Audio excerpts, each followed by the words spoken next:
Hello everyone, welcome back again to my YouTube channel. आज हम इस वीडियो में डिस्कस करने वाला है कॉटलिन कंस्ट्रक्टर के बारे में। कॉटलिन में दो टाइप के कंस्ट्रक्टर्स होते हैं, एक होता है प्राइमरी कंस्ट्रक्टर, दूसरा होता है सेकेंडरी कंस्ट्रक्टर।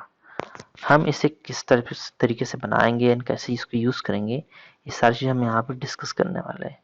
ओके, उसके पहले कि एक्चुअल कंस्ट्रक्टर होता क्यों है।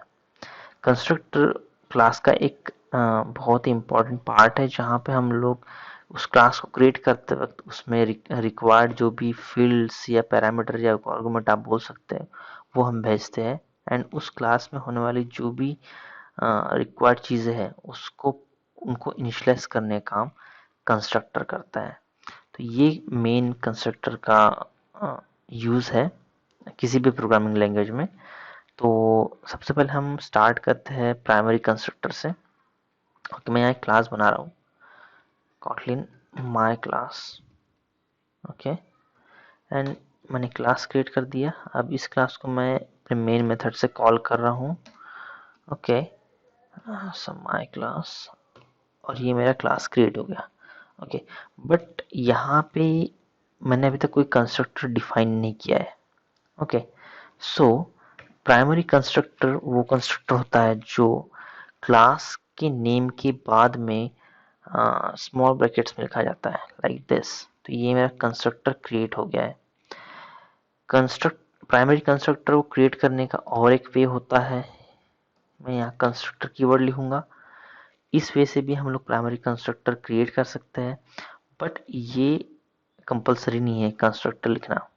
ओके, कंस्ट्रक्टर को लिखना तभी रिक्वायर्ड होता है जब आप यहाँ पे कोई विजिबिलिटी मॉडिफायर लिख रहे हो, जस्ट लाइक प्राइवेट, तब आपको ये डिफाइन करना पड़ेगा।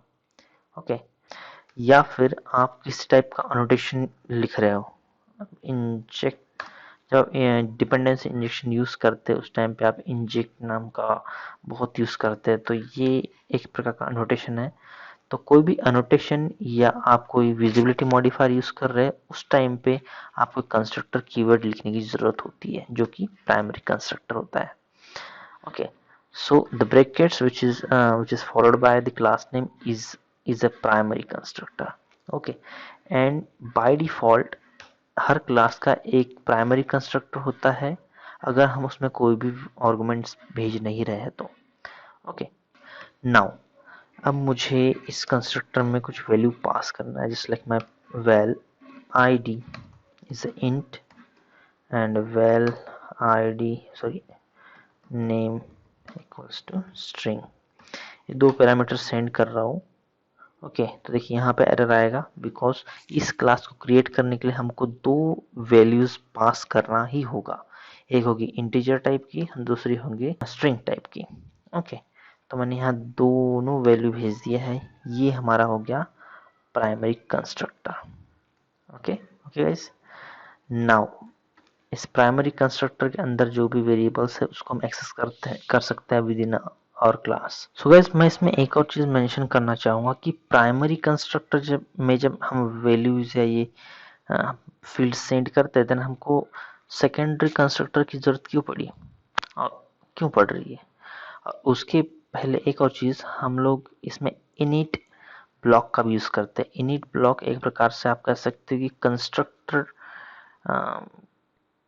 के इक्विवेलेंट होता है, जहाँ पे हम लोग क्लास के इनिशियलाइजेशन के टाइम पे ही वहाँ पे वैल्यू हम सेट कर सकते हैं, या फिर जो वैल्यू हम लोग यहाँ पास कर रहे हैं इनको इनिशियलाइज करने के लिए हम लोग इनिट ब्लॉक का यूज कर सकते हैं।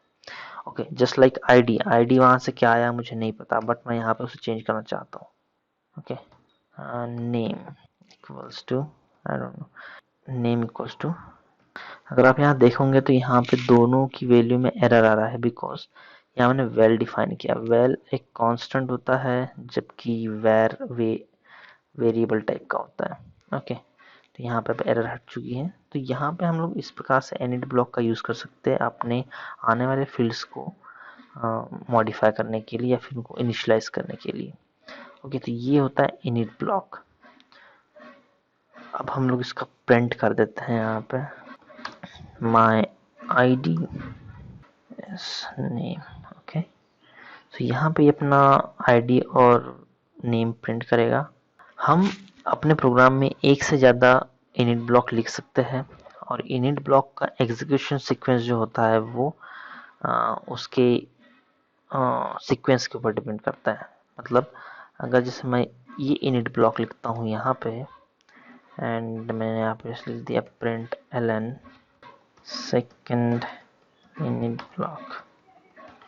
ओके, मैं इसको प्रिंट रन करता हूँ तो रन करते टाइम इसमें क्या होगा, मेरा ये पार्ट पहले रन होगा एंड देन सेकेंड पार्ट इसके बाद रन होगा। तो इस प्रकार से ये इनिट ब्लॉक सिक्वेंशली रन होता है। अब हम लोग जंप करेंगे सेकेंडरी कंस्ट्रक्टर के ऊपर। Secondary constructor is same like primary constructor, but primary में कंस्ट्रक्टर में हम लोग वैल्यू इनिशियलाइज नहीं कर सकते हैं या उसमें कोई चेंजेस नहीं करते, मॉडिफिकेशन नहीं कर सकते हैं। इसलिए हम इनिशियलाइजर ब्लॉक या फिर सेकेंडरी कंस्ट्रक्टर का यूज करते हैं। सेकेंडरी कंस्ट्रक्टर बनाने के लिए हम लोग कंस्ट्रक्टर कीवर्ड का यूज करते हैं।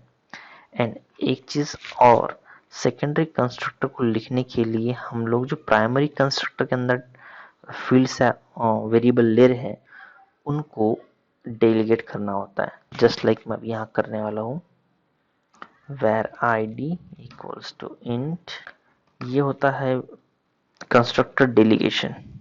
Okay, string and then where age। Okay, now हम लोग क्या करेंगे, दिस कीवर्ड की मदद से ये जो दो वेरिएबल्स है id एंड नेम, इनको हम डेलीगेट करेंगे। ओह सॉरी, यहाँ पे हमको ये हटाना होगा, this would not be included here। okay, that's fine। now अगर मैं यहाँ पे प्रिंट करता हूँ इनकी values, println again my id,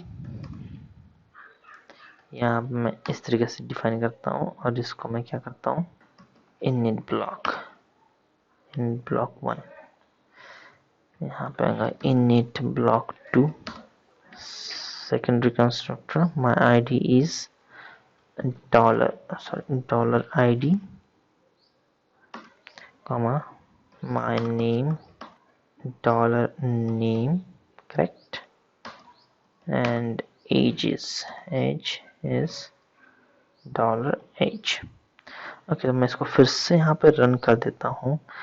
एक चीज और, जैसे मुझे यहाँ पे वैल्यूज भेजना ही पड़ेंगे बिकॉज प्राइमरी कंस्ट्रक्टर तो इसको हैंडल कर लेगा, बट मैंने क्या किया है सेकेंडरी कंस्ट्रक्टर को कॉल करना है, तो यहाँ मुझे एज भी सेंड करना होगा। ओके, नाउ मैं इसको रन करता हूँ, आप देखिए क्या सीक्वेंस आता है इसका। सो पहले इनिट ब्लॉक फर्स्ट चला, फिर इनिट ब्लॉक सेकेंड चला, देन सेकेंडरी कंस्ट्रक्टर कॉल हुआ। माई आई डी इज 1 लैन। सो इस वजह से हम लोग primary constructor, secondary constructor and init block को लिखते हैं अपने कोड के अंदर। ओके, तो ये हो गया हमारा कंस्ट्रक्टर्स। इसमें एक और चीज, the sequence of execution of this blocks, और जो सीक्वेंस होता है कंस्ट्रक्टर एंड इनिट ब्लॉक के एग्जीक्यूशन का, वो वो सीक्वेंस वाइज होता है। लाइक यहाँ पर पहले प्राइमरी कंस्ट्रक्टर चला, then secondary sorry first init block, then second init block and then secondary constructor चला। ओके, अब एक क्वेश्चन है, अगर मैं इस प्राइमरी ब्लॉक को हटा देता हूँ तो क्या होगा। प्राइमरी कंस्ट्रक्टर हटाने के बाद में यहाँ पे जो इनिट ब्लॉक है इसमें एरर आ गया। एग्जीक्यूशन फ्लो जो होता है वो होता है प्राइमरी कंस्ट्रक्टर, फिर इनिट ब्लॉक, देन सेकेंडरी। सो अगर आप यहाँ से प्राइमरी कंस्ट्रक्टर हटा देते हैं तो क्या होगा। देखिए यहाँ पे इनिट ब्लॉक में एरर आ गया because primary constructor first call होता है, देन इनिट ब्लॉक्स कॉल होते हैं and then constructor secondary constructor call होता है। ओके, दैट्स वाई यहाँ पे ये एरर शो कर रहा है। नाउ यहाँ पे हमको ये भी एरर देगा बिकॉज हम यहाँ पे जो वैल्यूज है इनको डेलीगेट कर रहे थे, बट यहाँ पर हमारे पास कोई प्राइमरी कंस्ट्रक्टर नहीं है, सो हमें ये डेलीगेशन यहाँ से हटाना होगा। दिस ओके, सो यहाँ पे 1 LAN and 30। Before that, first it call init block and then secondary constructor. कुछ लोग का कंसेप्ट होता है कि भाई कंस्ट्रक्टर पहले कॉल होते हैं तो यहाँ पे ये कंस्ट्रक्टर पहले कॉल होना चाहिए था, बट ऐसा नहीं है। ओके गाइस, पहले initial block init block call होगा एंड देन कंस्ट्रक्टर कॉल होगा। कुछ important points constructor and init block के बारे में। So I hope you will like this video, और आपको ये वीडियो थोड़ा इन्फॉर्मेटिव लगा होगा कंस्ट्रक्टर के बारे में। So thank you watching for this video, and I will catch you in the next video with a new topic. And if you have any question, any query regarding constructors or Kotlin, you can mention me on the comment blocks. I will try to answer your questions. Thank you guys.